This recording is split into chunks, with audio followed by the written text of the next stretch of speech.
All right, Shalom. First, I want to give all praises, honor, and glory to Yahweh, Bahashem Yahushai, Bahashem Rachak Kodash, double honors to the apostles of Great Millstone, and peace and blessings to the elect. I'm gonna try to keep this video as quick, as short as possible. Okay, it's the topic is not really long. All right, I was just wanting to go into this Bretton Woods conference. Okay, which I was watching the Apostle Tahar's video, and he recommended he put the link in the description. All right, going into the video of the petrodollar. All right, which it's a good video. It's very informative. Okay, and it really shows you the deceit and the mindset and the propaganda that Esau uses to get what he wants. Okay, and it also shows you how docile and dumbed down the American people are. Okay, to the point where they believe anything that they're told without looking into it, and hence that they consent and give their power onto their governments to go and do what they want wherever they want. So U.S. just became like the international police. Okay, whether you want them there or not, they're there. All right, but let me get into this real quick. It says the Bretton Woods Conference. It says from Wikipedia, the free encyclopedia, the Bretton Woods Conference, formerly known as the United Nations Monetary and Financial Conference. All right, this was in 1944. Okay, it says was a gathering of 730 delegates, which that's basically they're like representatives. Okay, they represent whatever nation, whatever they're from. So it says from all 44 allied nations at the Mount Washington Hotel, situated in Bretton Woods, New Hampshire, United States. All right. Once again, in the United States, you see, you got to understand that, going into what the beast is. Okay, the beast being NATO, the EU, and the US. Okay, because the US, like it tells you in the book of Revelation about the whore that sitteth upon many waters, or the whore that sitteth upon the scarlet colored beast. That whore is America. Why? Because America is the one that spearheads, okay, NATO and the EU. Okay, America is like the head, okay, of NATO and the EU, and of course together they're the beast. But America is like that leader. A lot of things are done after the ways of America. Okay, so America has what you could say a bigger portion, okay, of their group, and that's why they're able to go around talk smack and act like they're an authoritative force. But you got to understand there's a reason behind that. Okay, so we're gonna go into it real quick. It says to regulate the international monetary and financial order after the conclusion of World War II. The conference was held from July 1st to 22nd of 1944. The agreements were signed after that. Agreements were signed that after legislative ratification by member governments established the International Bank for Reconstruction and Development, the IBRD, and the International Monetary Fund, all right, the IMF. Okay, now I went into the what the agreements actually were. It says the Bretton Woods conference had three main results. So this was the creation of the IMF, all right, which the IMF, all right, and the World Bank are basically linked. Okay, they do what the Federal Reserve does, all right, in America. Basically, that's them taking it global. Okay, the IMF is supposed to deal with the exchange rates, but the World Bank is the one who gives the loans and issues out the money, and that's the same thing that you have going on in the U.S. Okay, so now the issuer is not just the Federal Reserve in the U.S. issuing it to the U.S. Now you have the issuer being the World Bank issuing it to these other nations' governments. Okay, so it says and really the premise that they or the what they say their causes is all false, man. Okay, they don't. They man, look. I'm gonna read it, and you gonna hear this, man. This devil doesn't care about anybody but himself. Okay, he's not here to stop poverty and make things better and all that, man. He could care less. Okay, in his mind, the best way to deceive somebody is to act like you're trying to help them. So you gain their trust, and then you deceive them and get what you want. It says the Bretton Woods Conference had three main results: the Articles of Agreement to create the IMF, the International Monetary Fund, whose purpose was to promote stability of exchange rates and financial flows. Okay, so they were to because remember, you when you're dealing on a global level, in order for countries to trade or deal, the exchange rate has to be equal. Okay, because remember, you're dealing with different currencies. Okay, so if you could say a dollar, $1, okay, might not be the same might not be worth the same value as £1 or €1, and I'm just using this as an example, right? Although they're both one, right, is that one figure before it, it's the value is different. So they used when they have something like a gold standard or the gold exchange rate, is basically them using gold as that center, okay, and then figuring out what the value, okay, of each currency would be based on the gold. So if $1 is worth 2 ounces of gold, okay, and 1 pound is worth 4 ounces of gold, then you know that 1 pound is equivalent to $2. You see, that's how you match the rate. So now I know that if I wanna deal with you, guess what? It takes two of your dollars to equal one of my pound.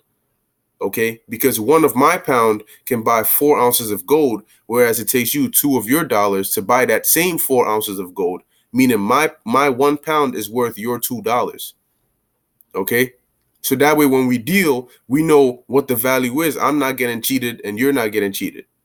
Okay. So their job is to promote the stability of exchange rates and financial flows. Two, articles of agreement to create the IBRD, whose purpose was to speed reconstruction after the Second World War and to foster economic development, especially through lending to build infrastructure. Now, keep in mind, a lot of these agreements, they when they're proposing it to you, it's just like when it's just like anything in today's day and age. They won't tell you the full truth. They might tell you some parts of it, but in the other parts written in the fine print, they ain't gonna emphasize that. So after it's in place, then oh, boom this, boom that, boom this, you know. And you'd be like, where was that? You'd be like, well, it was in there, you know. So it says who yeah, I read that part. The third one was other recommendations for international economic cooperation. The final act, oh wow, that's a spirit. I just got this notification. All right, it says Germany wants to react to US sanctions in determined but considered way, says the financial ministry. Because remember, US threw sanctions on these European countries. Okay, so once again, going to show you the U.S. being that especially with Trump Trump being president, man, they walk around like they got the biggest balls in the world, you know. So it says the final act of the conference incorporated these agreements and recommendations. Within the final act, the most important part in the eyes of the conference participants and for the later operation of the world economy was the IMF agreement. Its major features were an adjustably pegged foreign exchange market rate system. Exchange rates were pegged to gold. You see, so like the example I gave you earlier. All right. Now that meaning when they because they decided to use the dollar as that world currency. All right, the petrodollar. But originally the dollar was backed by gold. Okay. However, they basically took it off of that because when your currency is backed by gold, you can't be printing out too much of it, because however amount of dollars you have to have gold to back it up for each one. You see? And hey, in the video, all right, the dude was saying, I believe it was Storm Clouds Gathering, all right, because I used to watch his channel, but he was basically saying, man, these nations were like, yo, bro, the U.S. man, we don't trust them with our gold, man. Okay, so when they try to and he played the clip when they try to get their gold back. Okay, you had, who was it, Nixon? He was like, yeah, I'm putting a temporary, halt or suspension or all of that on on any business dealing with that's not in the U.S.'s benefit. So if you're trying to get your gold back, well, basically you're gonna have to wait, and they've been waiting ever since. You know, so the governments were only supposed to alter exchange rates to correct a fundamental disequilibrium. All right. Now, if you know what equilibrium is a balance. Okay, sort of like homeostasis, but equilibrium is a balance where everything is good. Disequilibrium is the opposite of that. And when dealing with the financial system, disequilibrium, well, equilibrium is when the the quantity of demand is equal to the quantity of supply. Okay, but when you have disequilibrium, that's when either the quantity of demand is greater than the quantity of supply, okay, or the quantity of supply is greater than the quantity of demand. So now you have an excess surplus or an excess demand, okay? And when that happens, they might need to alter the rates. So just in case you might have demand, the demand was for a certain amount, but the supply wasn't enough, then they got to alter the rates so that it can be equal, because now when you try to sell that quantity, you might either lose money, or somebody else might lose money buying it from you. Okay. It says member countries pledged to make their currencies convertible for trade related and other current account transactions. There were, however, transitional provisions that allowed the indefinite delay in accepting that obligation, and the IMF agreement explicitly allowed member countries to regulate capital flows. All right, and it basically goes in on that. I'm not gonna read this whole thing, okay, but I do have this right here, the World Bank, okay, which I'm gonna read just a little bit on this real quick, and then I'll get a precept. This says the World Bank, which once again the IMF is tied in with the World Bank, because where do they get the money? All right, to issue out. Okay, hence it's self-explanatory. It's a world bank, a bank for the world. And what do you do at a bank? All right, usually especially when dealing with businesses and so on and so forth, which really that's what a lot of these countries are. They're just corporations. So you have a World Bank, which does what? It lends money to these corporations, which are these governments. All right. So it says the World Bank as an international financial institution that provides loans and grants to the governments of poorer countries. Check this out. For the purpose of pursuing capital projects, it it comprises two institutions: the International Bank for Reconstruction and Development and the International Development Association. The World Bank is a component of the World Bank Group. The World Bank's most recent stated goal is the reduction of poverty. Oh, really? So now they care about poverty. But wait, hold on. You got to look at who's behind the World Bank, who's behind the Federal Reserve, and then look at the track sheet of those people. All right, these rich bankers, and you can look up the quote by Mayor Amschel Bauer. His mindset wasn't trying to reduce poverty. He could care less, because they're trying to make their money. And if they're making money, that means somebody's losing money. All right. Okay. And he said, give me control of a nation's money. Okay. And I care not who makes the laws. All right. Roughly paraphrasing, because he understood that whoever controls the money controls the laws. Why? Because these legislators, these senators, these governments, they all run on money. So whoever controls the money that they need controls them. You see? It says, as of November 2018, the largest recipients of the World Bank loans were India, which was 859 million in 2018, and China, which was 370 million in 2018, through loans from the IBRD. All right, but the main point I was trying to get is a lot of these nations, all right, had to deal with the world currency, which was the dollar or the petrodollar. That's what put America at the top, because America's currency is the dollar. Okay, hence these European nations as well. Okay, so though they might be together, all right, under the same group, the same system, the same organization, what America still had that upper hand over them. That's why America, being that woman, was sitting on top of the scarlet colored beast. Though it is a part of the beast. Okay, it's a part of it. But just like you have in a gang, the gang leader is a part of the gang, but he is still the gang leader. You see? So let me actually get this precept. This is Habakkuk chapter 2, verse 5. Because once again, going back to that video, let me see if I can just pull up the thumbnail of it. I'm not gonna play it. I'm not trying to have YouTube get on my back. All right. It'd be annoying with that.